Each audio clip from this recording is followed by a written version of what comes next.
दोस्तों, capital TV जो कहता है वही होता है। हमने कल आपको खबर दी थी कि अमेरिका में इमरजेंसी की स्थिति है, शटडाउन का खतरा है और जिस बात का डर था वो हो ही गया। अमेरिका में शटडाउन लागू हो गया है क्योंकि राष्ट्रपति डोनाल्ड ट्रंप सीनेट से फंडिंग बिल पास नहीं करा पाए। इसका असर कुछ ऐसा हुआ कि कई सरकारी कामकाज ठप हो गए हैं और करीब 9 लाख सरकारी कर्मचारियों को बिना सैलरी छुट्टी पर भेजने की नौबत आ गई है। दोस्तों, ये उस सुपर पावर की स्थिति है जो भारत पर 100% टैरिफ लगाने की धमकी देता है। ट्रंप की सनक धीरे धीरे अमेरिका को न सिर्फ खोखली कर रही है बल्कि पूरी दुनिया में यूनाइटेड स्टेट की किरकिरी करा रही है।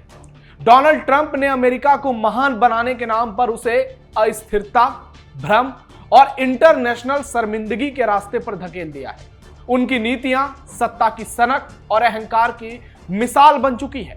शटडाउन की नौबत सिर्फ ट्रंप की जिद्दी सपने को पूरा करने के लिए आई है, जिसका ना कोई तर्क था ना कोई जरूरत। लाखों सरकारी कर्मचारी बिना सैलरी, छुट्टी पर, जरूरी सेवाएं ठप और पूरी दुनिया में अमेरिका की साख पर सवाल। ट्रंप का नेतृत्व लोकतंत्र को कमजोर और जन भावनाओं से खिलवाड़ कर रहा है। भारत जैसे सहयोगी देशों को खुलेआम धमकाना, 100% टैरिफ की बात करना, यह बताता है कि ट्रंप ने अमेरिका को एक जिम्मेदार वैश्विक नेता की बजाय एक जिद्दी, तानाशाही मानसिकता वाला देश बना दिया है जो केवल अपनी शर्तों पर रिश्ते चाहते हैं।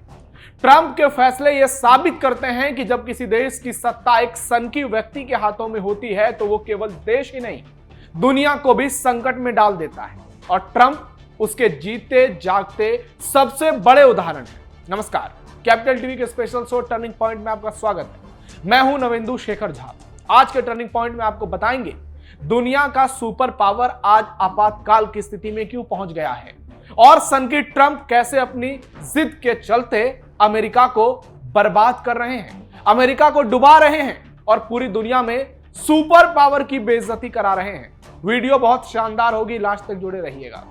अमेरिका में आपातकाल, शटडाउन से मचा हड़कंप, ट्रंप ने कर दिया सब तबाह, संकट में अमेरिकी नागरिक। यूएस में जब फंडिंग बिल पर वोटिंग हुई तो बिल के समर्थन में 55 और विरोध में 45 वोट पड़े। इसे पास कराने के लिए 60 वोटों की दरकार थी। ट्रंप की रिपब्लिकन पार्टी को विपक्षी डेमोक्रेट सांसदों का समर्थन जरूरी था, लेकिन डेमोक्रेट्स ने बिल के खिलाफ वोट कर ट्रंप सरकार की लंका लगा दी। आपको बता दें कि 100 सदस्यों वाली सीनेट में 53 रिपब्लिकन, 47 डेमोक्रेट्स और 2 निर्दलीय सांसद हैं। हालांकि निर्दलीय ट्रंप के समर्थन में। दोस्तों, अमेरिका में सरकार को हर साल अपना बजट पास कराना पड़ता है। अगर संसद बजट पर सहमत नहीं होती तो फंडिंग बिल पास नहीं होता और सरकार को मिलने वाला पैसा रुक जाता है। इस वजह से कुछ सरकारी विभागों और सेवाओं को पैसे नहीं मिलते। कई जरूरी और गैर जरूरी सेवाओं को बंद कर दिया जाता है और यही सरकारी शटडाउन होता है। वैसे रिपब्लिकन पार्टी सीनेट में एक बार फिर से फंडिंग बिल पर वोट कराने की तैयारी में है, क्योंकि रिपब्लिकन नेताओं का कहना है जब तक डेमोक्रेट्स बिल को समर्थन नहीं देंगे तब तक इस बिल को रोजाना पेश करते रहेंगे। साथ ही राष्ट्रपति ट्रंप ने इस शटडाउन के लिए डेमोक्रेट्स को जिम्मेदार ठहराया है और वो पहले ही सरकारी कर्मचारियों को नौकरी से निकालने की धमकी भी दे चुके हैं। अमेरिका में 2019 के बाद यह सरकारी शटडाउन लगा है। 2019 में भी ट्रंप के कार्यकाल में ही 35 दिन का शटडाउन लगा था और अब एक बार फिर से ट्रंप के शासन में ही शटडाउन लगा है, यानी ट्रंप मतलब अमेरिका की बर्बादी।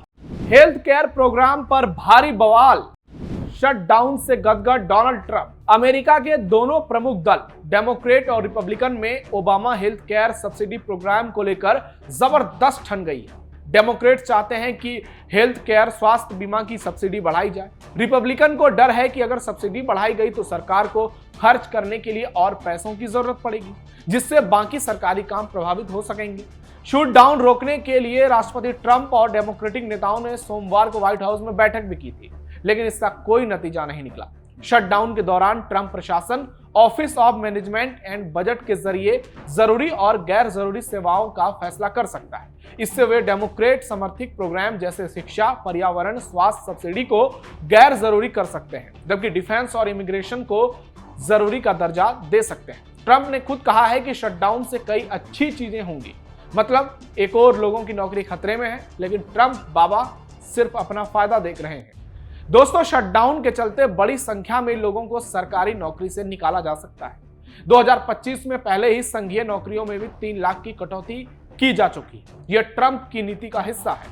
ट्रंप इसे डेमोक्रेट्स पर दोष डालने के लिए इस्तेमाल कर रहे हैं। व्हाइट हाउस ने फेडरल एजेंसियों को निर्देश दिया कि वो डेमोक्रेट्स को जिम्मेदार ठहराएं जो नैतिक कानूनों का उल्लंघन हो सकता है।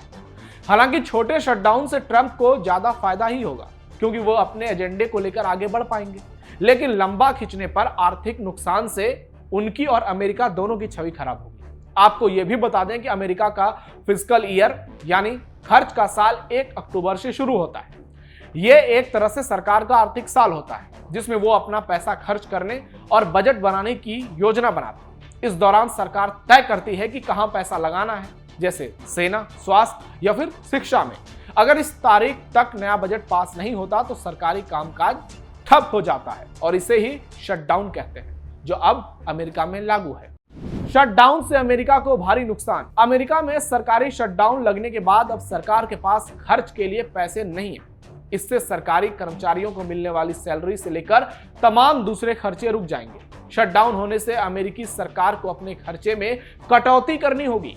हालांकि इमरजेंसी सर्विसेज जैसी मेडिकल सर्विसेज, सीमा सुरक्षा और हवाई सेवाएं जारी रहेंगी। अमेरिका में पिछले 50 साल में फंडिंग बिल अटकने की वजह से 20 बार शटडाउन हुआ है। ट्रंप के पिछले कार्यकाल में ही 3 बार सरकार को शटडाउन का सामना करना पड़ा था। 2019 का शटडाउन सबसे ज्यादा 35 दिनों तक का था, जिसमें अमेरिकी इकोनॉमी को 25,000 करोड़ रुपए का घाटा हुआ था। और एक बार फिर से अमेरिका उसी दिशा में है, क्योंकि अब तक यह तय नहीं हो पाया है कि यह शटडाउन कितना आगे जाएगा, यह कितने दिनों तक चलेगा। क्या यह 2-4 दिन में खत्म हो जाएगा या फिर यह पिछले बार के 35 दिन के रिकॉर्ड को पूरी तरह से ध्वस्त कर देगा।